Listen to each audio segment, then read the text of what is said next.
Coming up on today's show, some interesting Trey Lance buzz, Kyle Shanahan adding another offensive mind to his coaching staff, and could San Francisco get a comp pick back for Jimmy Garoppolo? It's all coming up right now on the 49ers Report.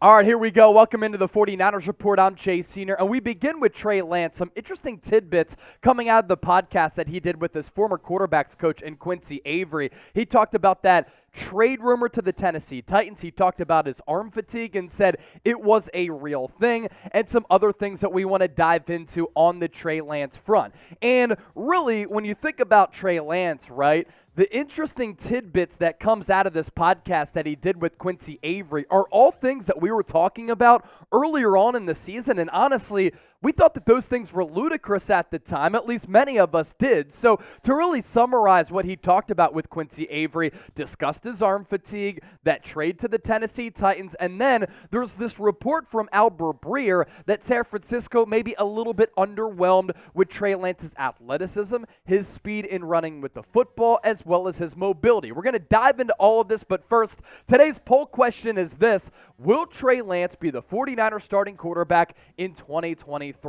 S for starter, B for backup. Sound off with what you think down below in the comment section. To the arm fatigue conversation, if you remember, we talked about this earlier on during the 2022 season after he had suffered that season-ending ankle injury, and this was a conversation that Mike Silver, Bay Area sports writer, as well as Colin Cowherd, detailed at the time, talking about the fact that they had sources within that organization that the Niners had worries about Trey Lance's arm fatigue. And a lot of people at the time thought it was crazy, that it was ludicrous, but Trey Lance actually admitted to it. Now, we circle back to what Cowherd and Silver said several months ago, and then we'll get to Trey Lance's admission. First, it was Cowherd saying the 49ers are rebuilding his throwing delivery, and he does get arm fatigue. It's not an easy throwing motion. He needs days off, and they're worried about his accuracy. Mike Silver then responded by saying the arm fatigue is a really interesting thing, and I have heard that too.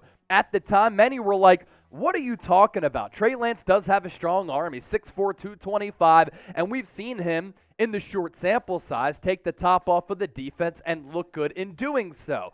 But Lance was asked about this by Quincy Avery, and he said this. Avery started off by saying, coming from your last year of college football to your rookie season, you will throw a football more than you will ever throw a football in your life. This is the only time you do not get a break. And keep in mind, Quincy Avery does work with some of the top quarterbacks in the National Football League and worked with Lance during the pre-draft process. Lance answered by saying, if there's someone out there at quarterback throwing that much, I mean, it was just realistically going back to COVID. Then I started throwing in May because I was rehabbing my hip. So that was when I started getting the ball back in my hand in May. So I threw from May 2020 all the way through that year, draft prep, get drafted the next April. So at that point, I had been throwing for a year straight. Then you go through that whole season until the next January. So I'd say probably, I don't know, about 20 months straight of throwing the football. Now, a lot of people are going to react to that by saying this is somewhat concerning, and maybe it is. Obviously, it's a massive concern for Trey Lance and the Niners if it continues to linger. But keep in mind that it's probably normal for a quarterback to throw 3-4 times a week, but Trey Lance was basically throwing every single day for a long time, and that's why Trey Lance was suffering from that arm fatigue. Before we continue this conversation, make sure you subscribe to the show for Niners talk every single day, covering every single offseason storyline, closing in on the Jerry Rice number for subscribers at 80,000, and we're closing in on 79,000 subscribers as well. So lock us in, especially if you're a diehard Niner fan. From the arm fatigue conversation to Trey Lance clarifying his Instagram post, from when Rand Carthen was hired from the 49ers front office to become the Tennessee Titans general manager. A couple of months ago, when that Carthen hiring was made official, Trey Lance had put this on his Instagram story, crossing his fingers, and a lot of people thought, does Trey Lance want to get traded to the Tennessee Titans now? Because at that point, Brock Purdy was balling, and Trey Lance didn't have maybe a future as the team's starting quarterback. Quincy Avery asked him about that as well, and here's what Lance had to say about that Titans trade buzz with an interesting component from Kyle Shanahan here. Me and Rand got close. He'd bring his boys in, Lance said, and I'd talk to his kids. For me, that was huge. It was like a shining light, just getting to know someone's family like that. I was super happy for him. The fingers crossed emoji wasn't like cross my fingers emoji. I want to be a Tennessee Titan. I love it here. I don't want to be anywhere else. That's my number one used emoji, too. Kyle Shanahan told me the next morning because we had an install meeting. Kyle asked me, have you seen everything? People are saying you're going to the Titans and stuff. I go, what are you talking about, Kyle? And he goes, I just saw people are talking crazy. They don't know what they're talking about. I just thought it was funny. He was the one who told me about it. I didn't see anything. And for Kyle Shanahan to really say that and joke about it, I think it's honestly a cool thing. Oftentimes coaches want to address some of these internet rumors, but Kyle Shanahan is a player's coach. Kyle Shanahan is still young. He can really relate to a lot of these players, and he probably knew that at that point, Trey Lance, since coming into the NFL, has suffered from a lot of drama. He's suffered a lot of injuries, and it probably hasn't been the easiest start to an NFL career for a guy who has lofty expectations after being the number 3 overall pick. So for Shanahan to kind of play around with it, with those trade rumors out there, probably ease Trey Lance a little bit, and then for Lance to admit, look, it was sarcasm, right? I was wishing him well. I wasn't asking to be traded to the Tennessee Titans. My take on this, I do not think, though, this will eliminate all of these Trey Lance trade rumors that we might see pop up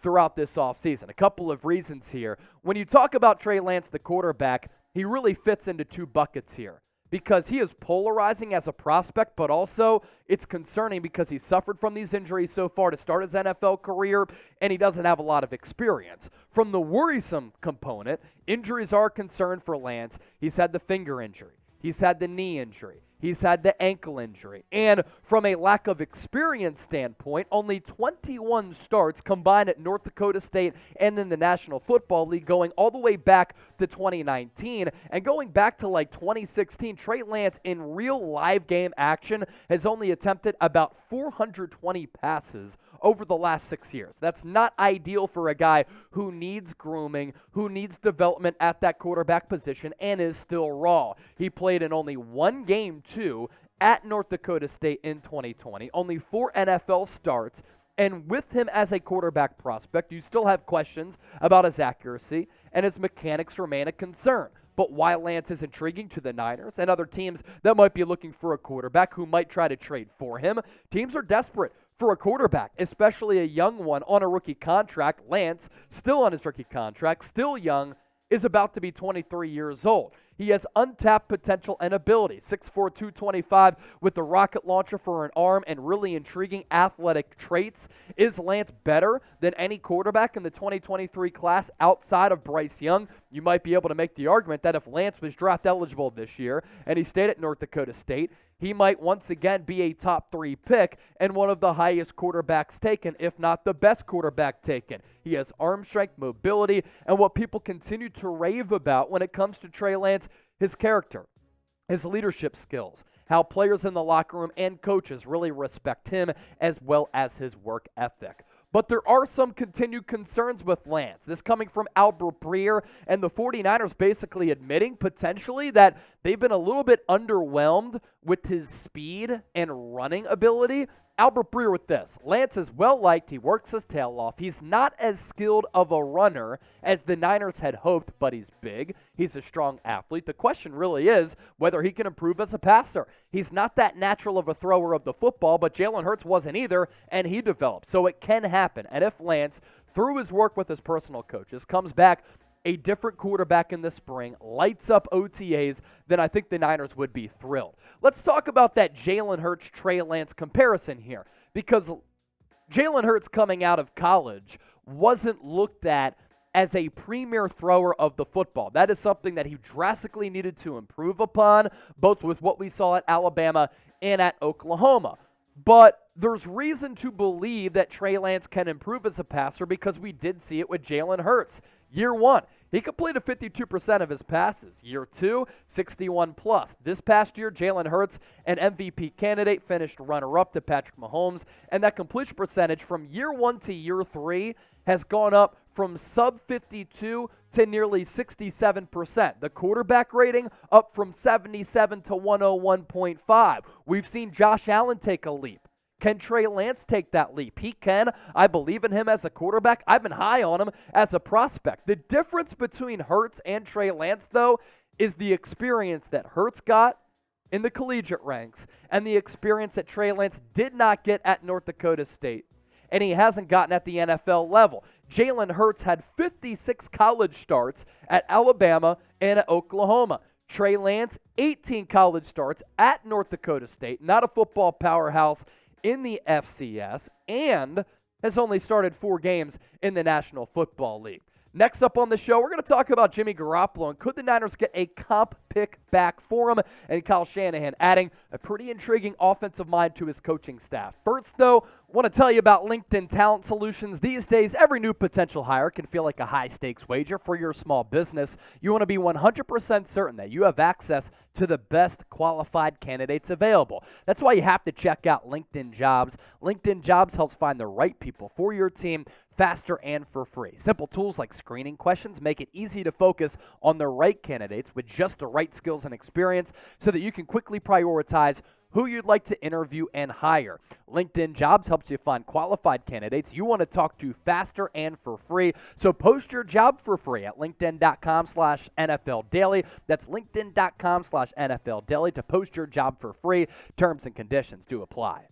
To some 49ers coaching news here. 49ers hiring Clint Kubiak to Kyle Shanahan's coaching staff. His brother Clay is actually already on this coaching staff. You can never have enough Kubiaks, and what's interesting is that Gary Kubiak, who is a longtime coach for the Texans as well as the Denver Broncos, has ties to the Shanahan family going back decades and decades to Mike Shanahan. Tom Pelissero breaking this news on Thursday that the 49ers hiring Clint Kubiak to a top role on Kyle Shanahan's offensive staff. He replaces Bobby Slowick per sources. Kubiak, the former Vikings offensive coordinator and Broncos quarterbacks coach, steps into a spot that has been a promotion factory with Slowick, most recently becoming Houston's offensive coordinator. Good promotion there for Bobby Slowick and a good opportunity here for Kubiak, who's done some good work throughout his NFL career. In 2019, Kirk Cousins made it to the Pro Bowl when Clint Kubiak was his quarterback's coach. And then in 2021, when Kubiak was the Vikings offensive coordinator, Minnesota, prior to this current regime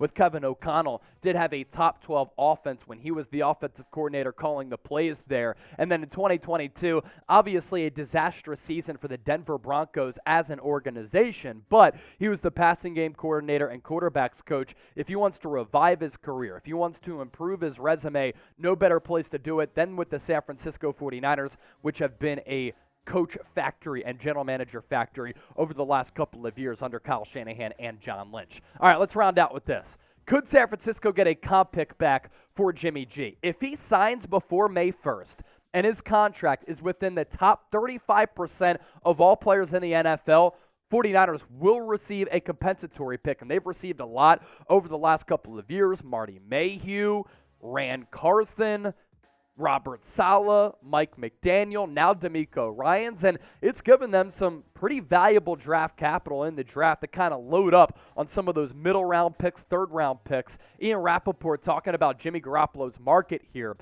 I would say for the Jets, like a lot of teams, Rap Sheet said, Aaron Rodgers is going to be that first option. If Rodgers decides that he wants to go to the Jets, they'll certainly be his number one.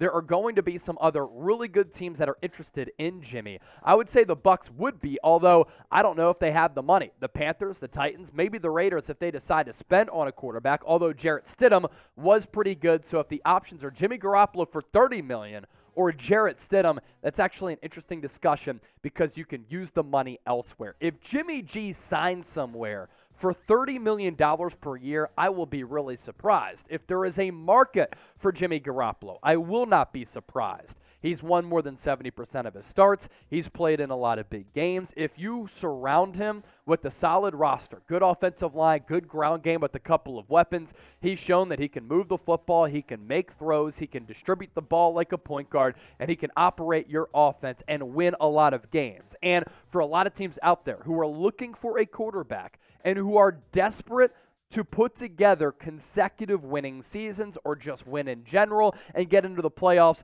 Jimmy Garoppolo can be that guy to help get you over the top. So with that, last question on today's show, predicted for us, where will Jimmy Garoppolo play in 2023? We want to hear from the faithful once more. Don't forget to subscribe, and as always, appreciate all of you for tuning in.